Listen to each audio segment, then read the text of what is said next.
the adopted son's promise. Sometimes a single question can reveal a lifetime of pain.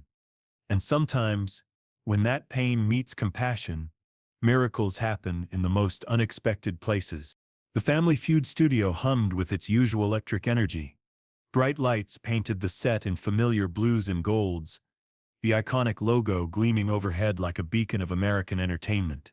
Steve Harvey stood at his podium in a perfectly tailored charcoal suit, his smile as warm and welcoming as always, working the crowd with the effortless charm that had made him America's favorite game show host. Today's contestants were the Morrison family, from Portland, Oregon, facing off against the Chen family, from San Francisco. Standard setup, standard energy, standard laughs. Everything was going exactly as planned, until the third round, when Steve asked a question that would change everything. But this story doesn't begin in that studio. It begins 18 years earlier, in a hospital room where a teenage mother named Sarah held her newborn son for the first and last time before placing him in the arms of a social worker. She whispered 3 words into his tiny ear: "Find your home." Marcus Thompson had spent his entire life searching for those words' meaning. 18 years, 5 different foster homes, 3 failed adoptions, countless nights wondering why he wasn't enough, why love seemed to slip through his fingers like water, why every family eventually decided he wasn't worth keeping. The Andersons had been different. When Marcus was 16, broken and convinced he'd age out of the system without ever finding a real family, Robert and Margaret Anderson had opened their door to him, not as a last resort, not as a temporary solution, but as their son. Bob Anderson, 72, was a retired high school principal who still volunteered at the local library, teaching kids to read.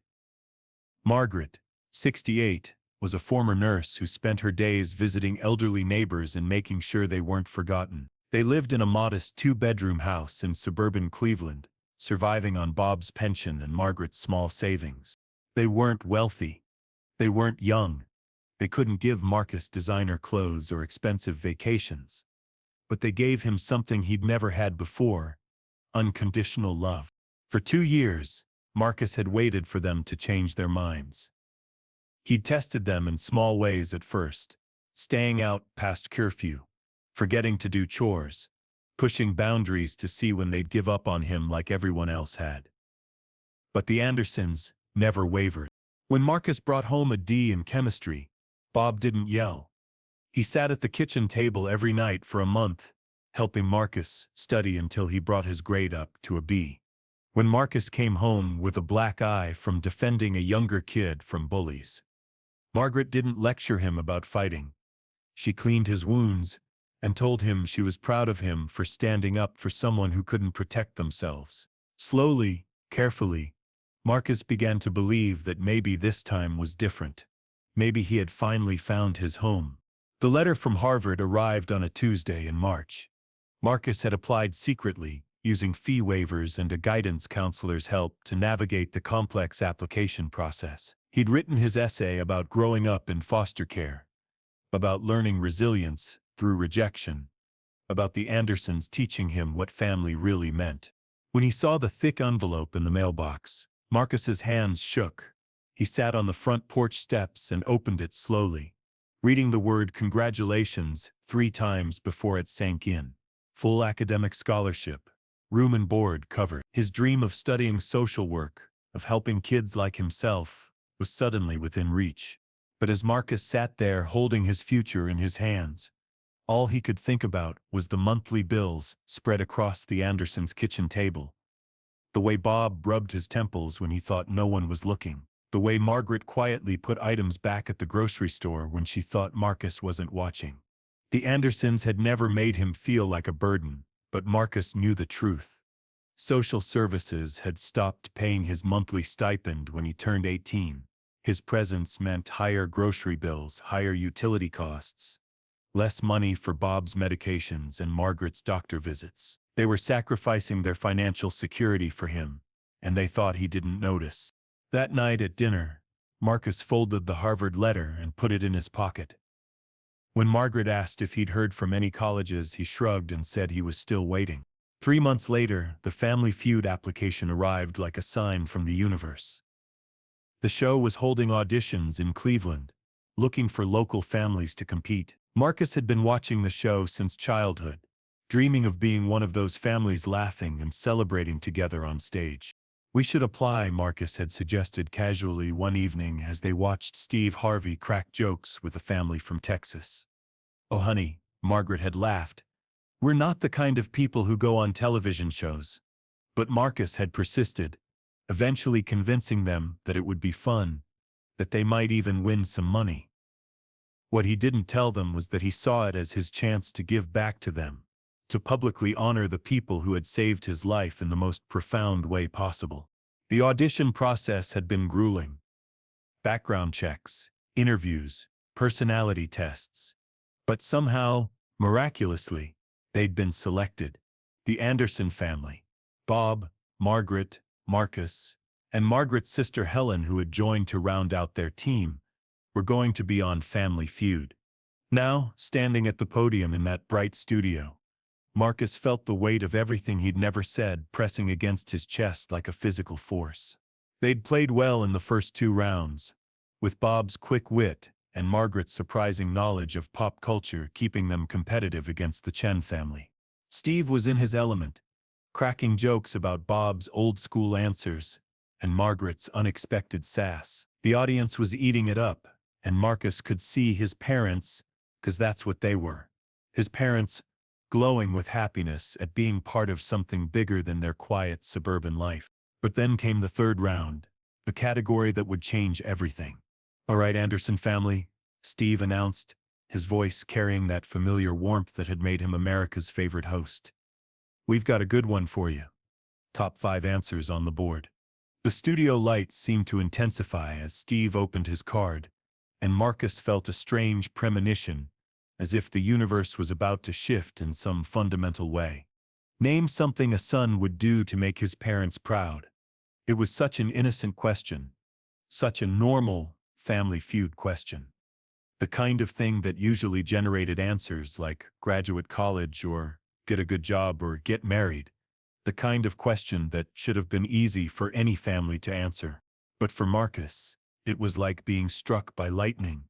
Bob stepped up to the buzzer first, his confident smile suggesting he thought this would be an easy round.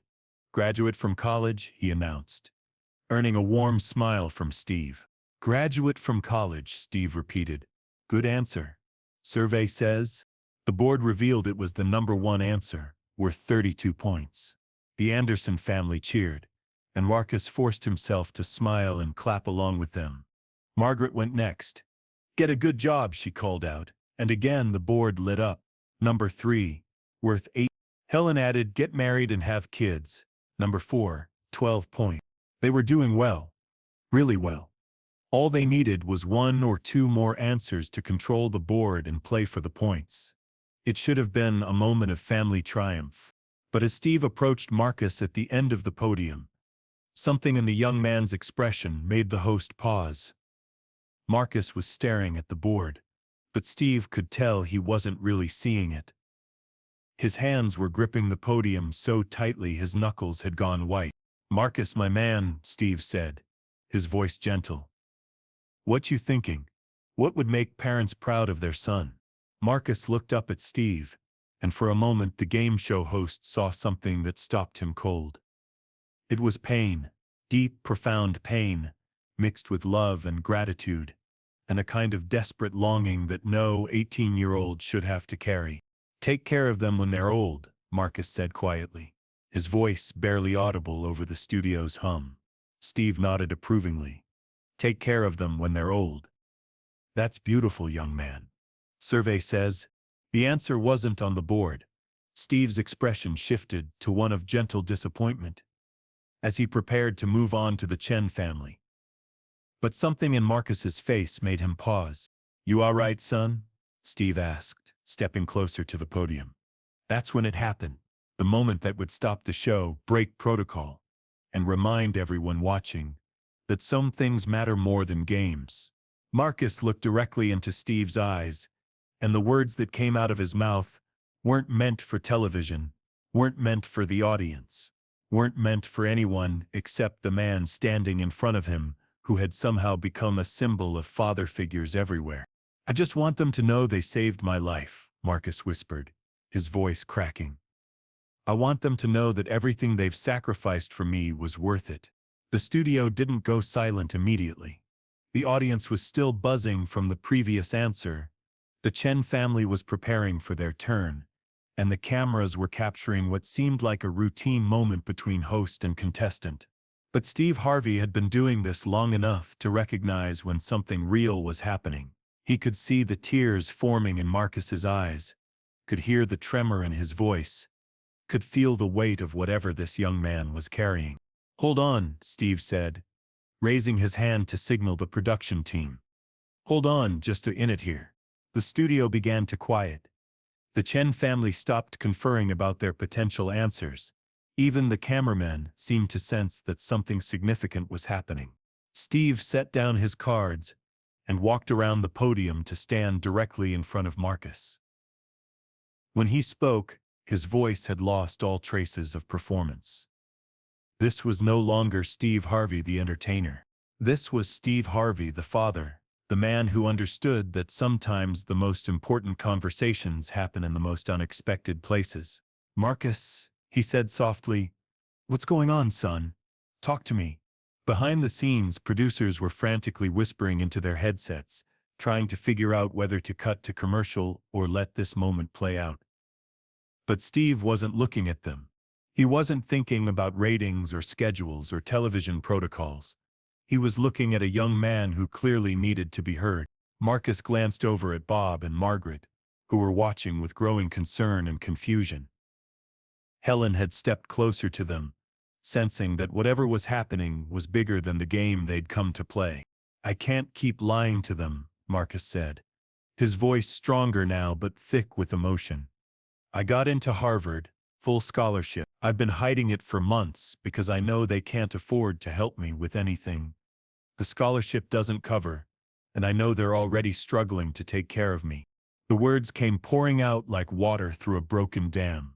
"They don't think I know about the bills they can't pay because of me. They don't think I notice when they put groceries back at the store.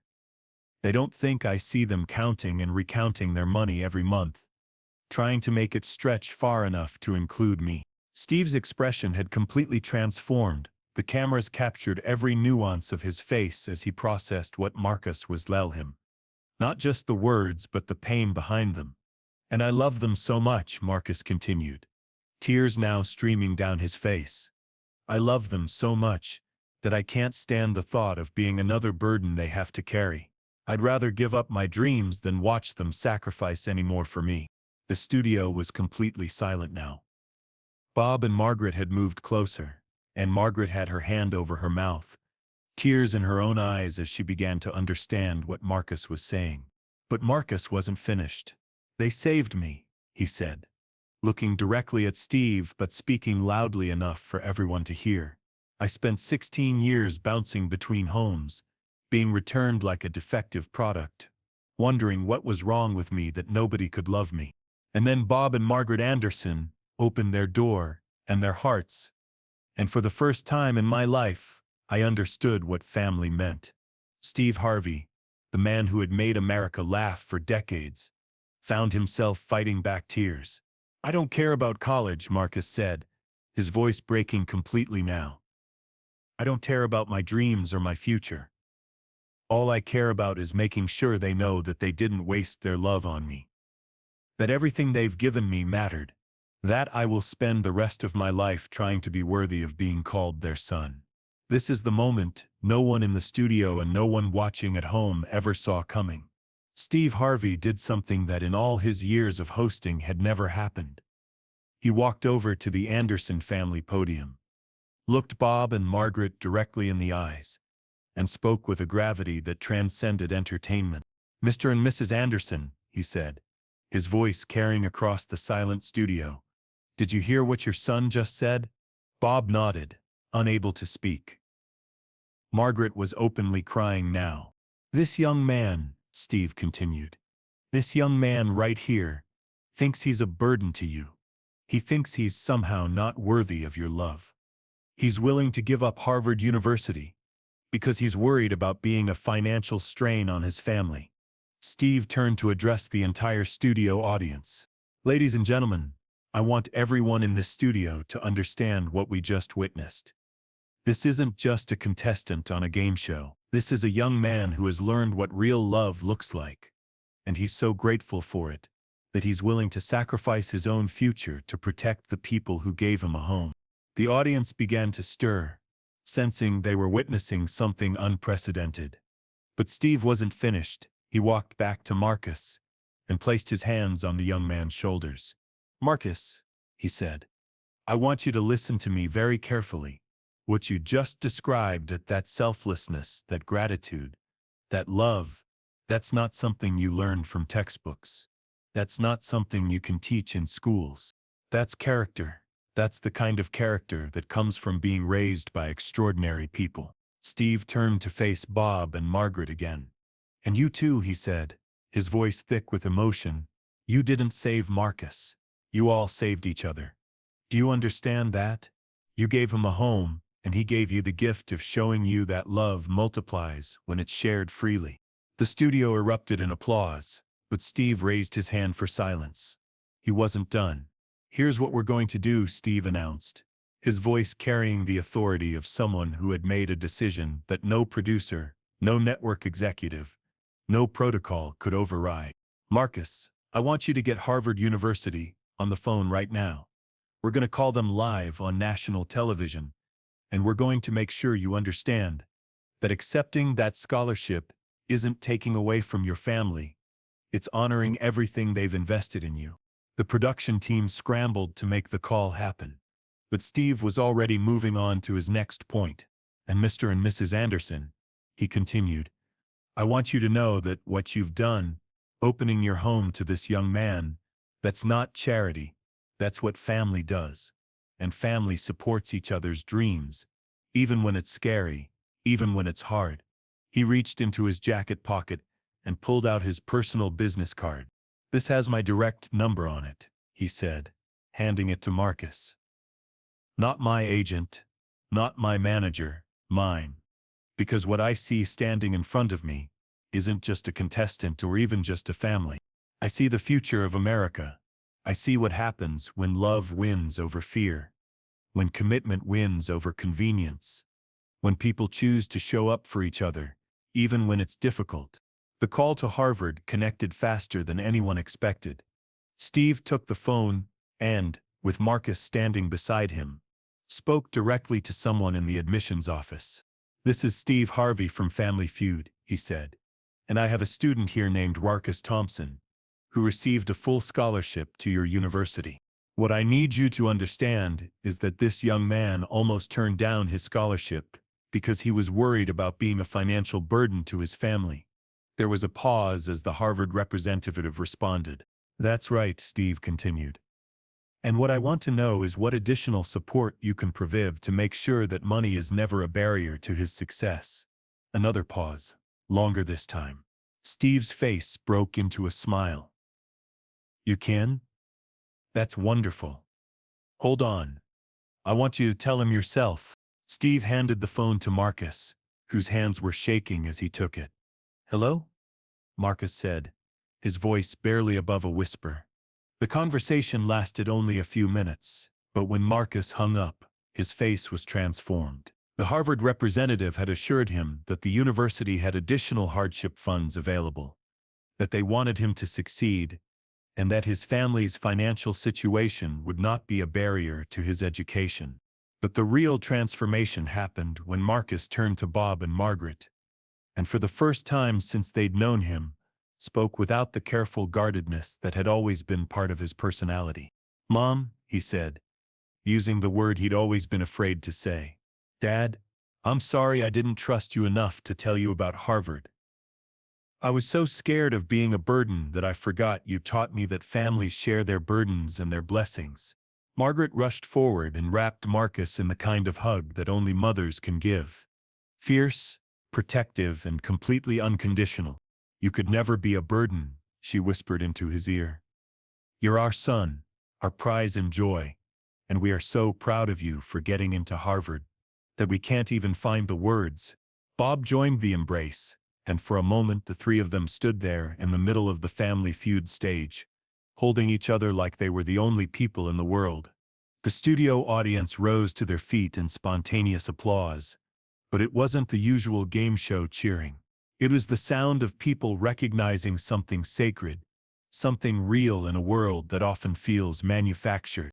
Steve let the moment continue for as long as it needed to, understanding that some things are more important than television schedules.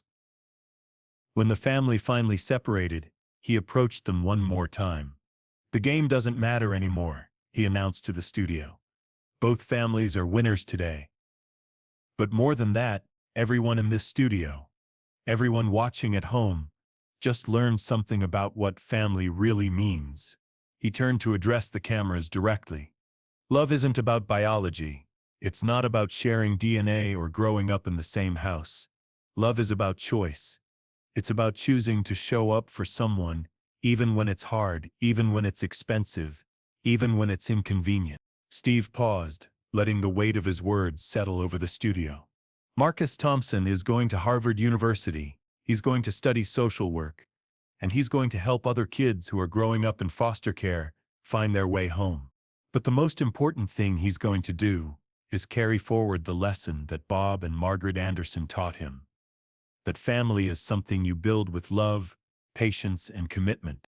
The episode aired 6 weeks later, exactly as it happened, with no editing to minimize the emotional impact. The response was immediate and overwhelming. The show received over 150,000 messages from viewers sharing their own stories of adoption, foster care, and chosen family. More importantly, the episode sparked a national conversation about the foster care system and the families who open their homes to children in need. Donations to foster care organizations increased by 300% in the month following the broadcast. Marcus started at Harvard that fall, calling Bob and Margaret every Sunday to tell them about his classes, his new friends, and his dreams for the future. He kept Steve's business card in his wallet, not because he needed to use it, but because it reminded him that sometimes help comes from the most unexpected places. Bob and Margaret framed a photo from that day, the three of them embracing on the Family Feud stage, and hung it in their living room where visitors could see it. But more often than not, they found themselves telling people not about being on television, but about how proud they were of their son. Steve Harvey kept his promise too. He stayed in touch with the Anderson family, checking in during major milestones and holidays. When Marcus graduated from Harvard summa cum laude 4 years later, Steve was there in the audience, cheering as loudly as Bob and Margaret. But perhaps the most profound change happened in the weeks following the show's broadcast. Foster care applications in the Cleveland area increased by 400%. Families who had watched Marcus's story realized that they too could make a difference in a child's life. Because that's what happens when love is witnessed. It multiplies. It spreads. It reminds us all that the most important victories in life aren't about money or prizes or recognition. They're about choosing to see the worth in another human being and deciding to show up for them, even when, especially when, they don't believe they deserve it. Marcus Thompson found his home that day, not just in the Anderson family, but in the understanding that he was worthy of love, worthy of investment, worthy of dreams that seemed too big for a foster kid from Cleveland. And Bob and Margaret Anderson learned that sometimes the greatest gift you can give someone isn't what you provide for them, but what you allow them to give back to you. The question that started it all, name something a son would do to make his parents proud, never got fully answered that day. The board revealed answers like graduate college and get a good job, but the real answer, the one that mattered most, couldn't fit on any survey. Sometimes the most important thing a son can do to make his parents proud is simply to understand that he is loved exactly as he is, without condition or reservation. And sometimes the most powerful moments on television happen when someone stops performing and starts being human. That's what happened the day Marcus Thompson found his voice. His family found their son. and America remembered what it means to choose love over fear. Disclaimer: this content is a dramatized narrative created for educational and inspirational purposes. While inspired by real emotions and situations that exist within the foster care system, the specific events and dialogue are fictional. The story is designed to entertain, inspire, and encourage empathy toward foster children and adoptive families. Any resemblance to actual persons or events is purely coincidental.